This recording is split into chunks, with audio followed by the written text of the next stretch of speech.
No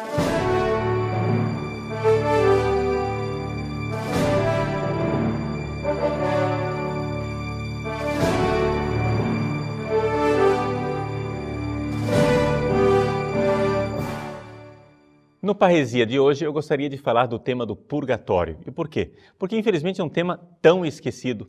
E nós, católicos, estamos nos protestantizando, ou seja, estamos deixando de lado a nossa fé católica, a fé da Igreja de Nosso Senhor Jesus Cristo. O Papa Bento XVI, na sua encíclica Spes Salvi, ele diz que o purgatório, para nós, é fonte de grande esperança. E daí você já está enxergando, né? Pobre dos protestantes que não acreditam no purgatório, já podem começar a desesperar. Por quê? Porque para nós termos esperança na salvação, nós temos que entender um problema muito sério. Deus é santíssimo. Claro, Ele mereceu para nós a salvação.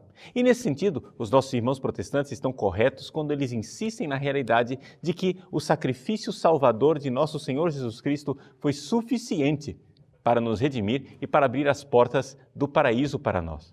Então, nós podemos e devemos acreditar que em Jesus aconteceu uma salvação objetiva, sim.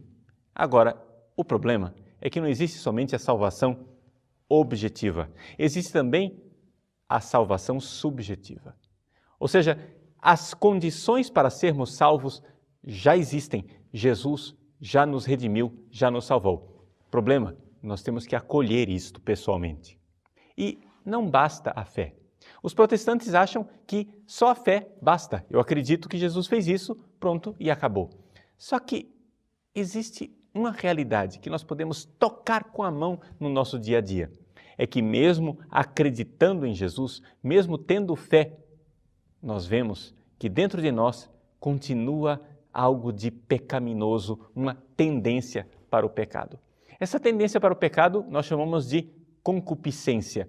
São Paulo usava a palavra epitomia, ou seja, esta realidade que nos leva a um desejo, uma espécie de apetite para o mal. Isso está em nós, apesar de nosso Senhor Jesus Cristo já ter nos salvado. Nós temos essa tendência.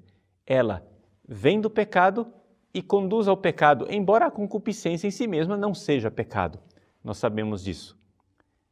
No entanto, veja, ela é uma consequência do pecado. Isso quer dizer que em nós, e nós podemos experimentar isso realmente, não precisa acreditar no Padre Paulo Ricardo, não precisa acreditar no Papa Bento XVI, basta você acreditar naquilo que você enxerga dentro de você. Nós vemos que apesar de ter a fé em Jesus, nós temos uma tendência para o pecado. A pergunta é, meu irmãozinho evangélico, você acha que este coração, do jeito que ele está, com esta tendência para o pecado, está pronto para entrar na vida eterna junto com Deus? Bom, não sei qual é a sua resposta, mas a resposta de Lutero é que sim. Ou seja, o pecador que tem fé em Jesus Cristo, ele irá entrar no céu com este coração pecador. No entanto, irá entrar com o pecado disfarçado, por assim dizer. Ou seja, Lutero pega uma frase de São Paulo e a interpreta ao pé da letra, que a fé, ela é julgada por Deus como sendo justiça. Ou seja, no fundo, você não foi justificado, você não foi salvo, você não foi redimido, mas Deus vai limpar sua barra e vai considerar que fazer de conta que você está pronto para entrar no céu. Só que acontece que isso não é salvação. Ou seja, isso não é felicidade para ninguém. Por quê? Porque imagine você entrar com este coração para toda a eternidade. Meu irmão, isso é desespero. Isso é terrível. Porque olhe para dentro de você. Dentro de você, você tem o quê? Você tem generosidade, mas ao mesmo tempo você tem avareza. Você tem amor, mas ao mesmo tempo você tem egoísmo. Você perdoa, mas ao mesmo tempo você é rancoroso. Nós vemos dentro de nós que nós não somos seres humanos, nós somos um campo de batalha. Nós, no fundo, estamos sempre nesta realidade do conflito. Então, quando nós morremos nesse estado de conflito. Pois bem, O Papa nos diz na sua encíclica Spe Salvi que existem pessoas muito boas, pessoas que têm um coração especialmente bondoso. Nós não temos dificuldade nenhuma de achar que essas pessoas que sofreram tanto aqui na vida e que verdadeiramente se uniram à cruz de Cristo, como os nossos santos, que são nossos heróis da fé, nós não temos dúvida nenhuma e não temos dificuldade de achar que essas pessoas, quando morrem, já vão para o céu. Assim como também não temos dificuldade de compreender que existem pessoas que estão realmente fechadas para Deus, fechadas para o amor, fechadas para o Espírito Santo, que cometeram um pecado de fechar o seu coração para a verdade. E que essas pessoas, uma vez colocadas diante da verdade de Deus, irão rejeitá-lo, virar as suas costas e ir para um rumo diferente, chamado de inferno. Existem esses dois extremos, corações especialmente bons, corações especialmente maus.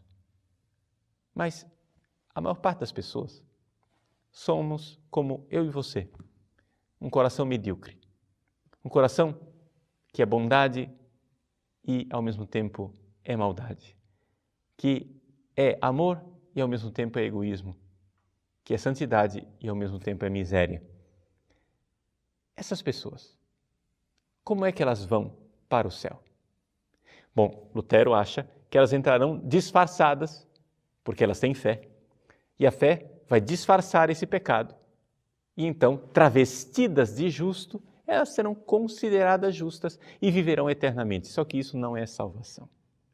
Porque viver com este conflito dentro de mim a vida toda e a vida eterna toda não é salvação.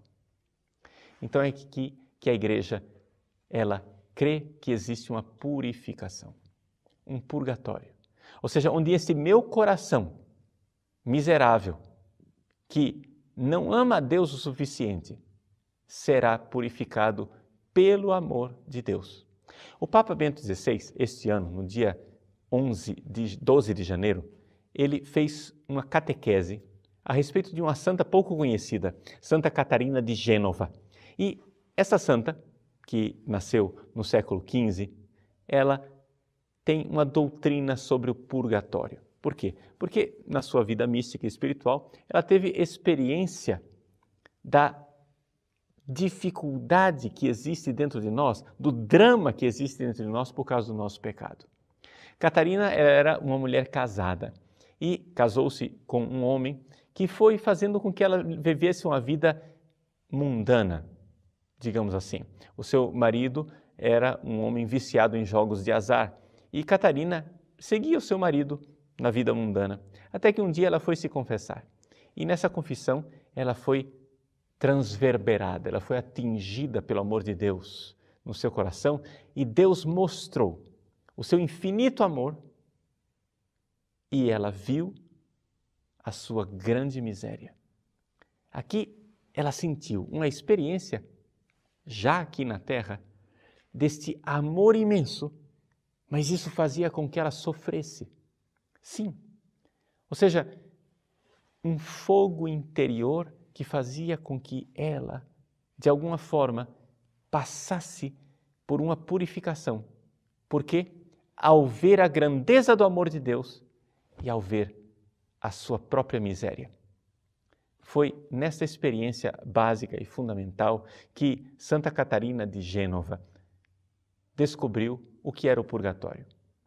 Ou seja, diferentemente dos autores da sua época que pensavam o purgatório como um lugar em que a pessoa fica lá pagando os seus pecados, Santa Catarina de Gênova compreendeu perfeitamente que o purgatório era um fogo interior, um fogo na alma que queimava, mas queimava exatamente porque aquele coração pecador não conhecia o amor de Deus e agora passou a conhecê-lo.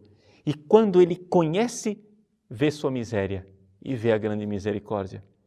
Ou seja, quando nós nos damos conta o quanto nós fomos amados e o quanto não amamos de volta.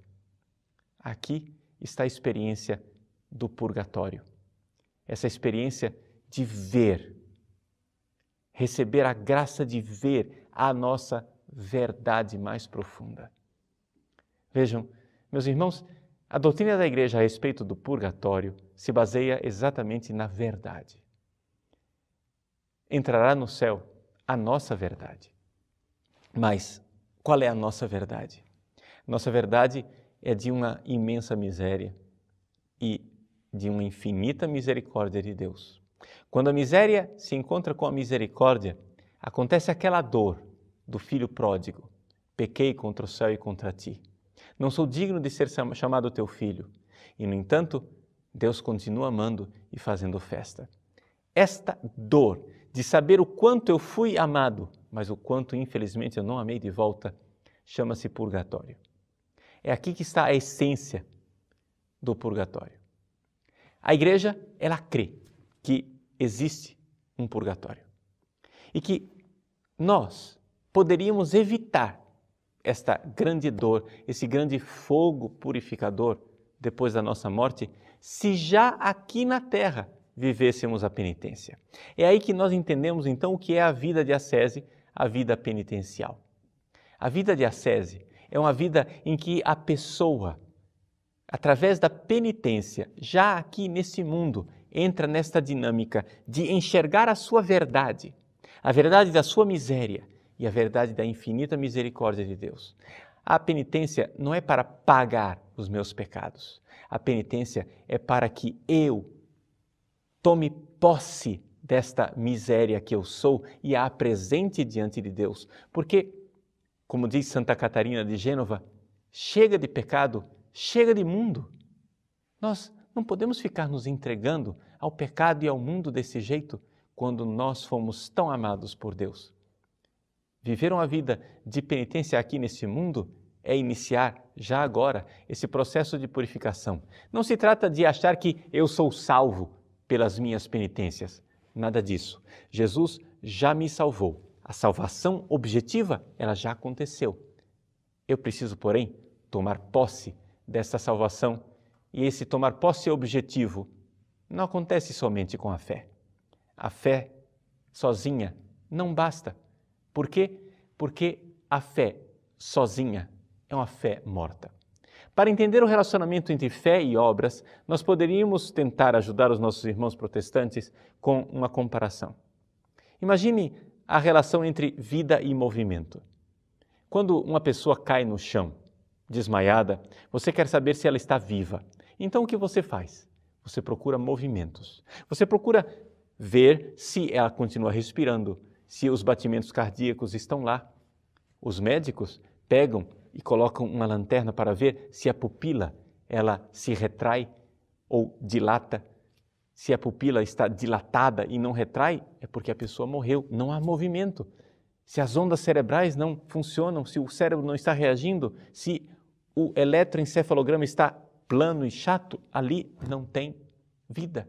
Então vejam, os médicos e as pessoas procuram movimento, e o movimento é sinal de vida. Agora é evidente, todo mundo sabe que movimento não é vida. Se você pegar um cadáver e movê-lo mesmo assim, isso não vai fazer com que ele esteja vivo. Mas, se existe vida, tem algum movimento. Assim também a fé. A fé é a vida da alma. Mas se essa fé é verdadeira, ela precisa ter movimento. Ou seja, precisa ter as obras.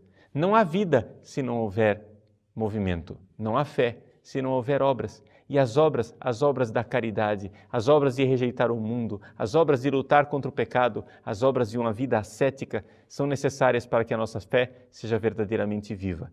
Nós não estamos comprando a salvação, estamos somente assumindo a salvação que nosso Senhor já adquiriu para nós. Trata-se de entrar com fé verdadeira, ou seja, uma fé, como diz São Tiago, que se manifesta pelas obras.